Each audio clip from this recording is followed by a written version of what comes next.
posisi Imamat 16 di zaman kita. Dan saya akan fokus dengan ayat 14. Lalu ia harus mengambil sedikit dari darah lembu jantan itu dan memercikkannya dengan jarinya ke atas kursi pendamaian yang menghadap ke arah timur.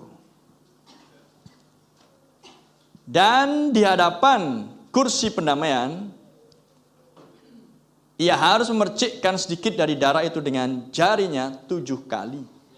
Dan Para mengatakan, pemercikan darah sebanyak 7 kali ke atas kursi pendamaian adalah berbicara 7 zaman gereja. Berarti berbicara tentang hari raya Pentakosta. Amin. Dan darah dipercikkan itu adalah berbicara Roh Kudus yang dinyatakan bersama dengan firman yang diberikan di setiap masing-masing zaman. Dan Tuhan tempatkan akan bintang-bintangnya di setiap zaman. Ketujuh utusan dari Paulus sampai dengan William Branham. Mereka adalah ketujuh utusan bagi setiap zaman. Amin. Dan 7 percikan daripada darah tersebut menggambarkan bahwa 7 zaman gereja dilingkupi, di cover oleh darah. Paham? Dan darah itu dulunya adalah darah binatang, tetapi 7 zaman gereja adalah darahnya Allah sendiri. Haleluya. Karena Anda tidak akan melihat Rasul Paulus menyembelih lembu jantan atau domba jantan dan darahnya dipercikkan lagi. Tidak.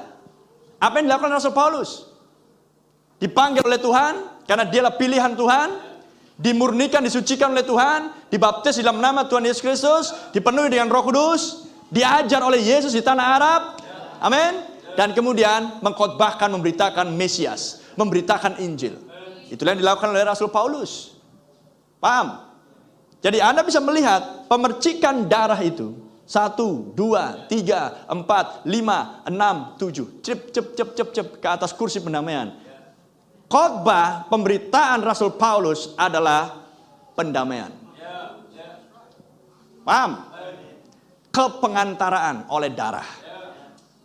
Karena sang pemilik darah yaitu Kristus sendiri yang mati di Kalvari dan darahnya tertumpah ke bumi adalah seorang pengantara, seorang mediator.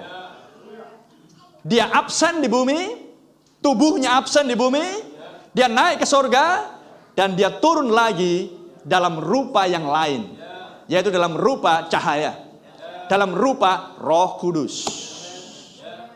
Amin. Terpuji nama Tuhan. Sehingga apa yang diberitakan oleh Rasul Paulus, dia katakan bukan dari diriku, tapilah Tuhan sendiri. Jadi darah itu berbicara. Paham? Kehidupan di dalam darah itu sekarang ada di dalam diri Rasul Paulus. Dan oknum kehidupan itu tidak bisa mati, tidak bisa binasa. Karena dialah oknum yang kekal. Bahkan tubuhnya sendiri pun dibangkitkan dari antara orang mati.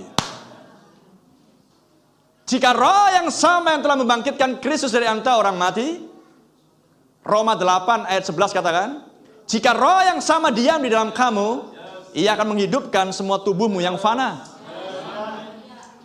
Dan Yesus katakan di Yohanes pasal 20, 21, seperti Bapa mengutus aku, demikian aku mengutus engkau. Roh akan bersaksi tentang aku bersama-sama dengan kamu.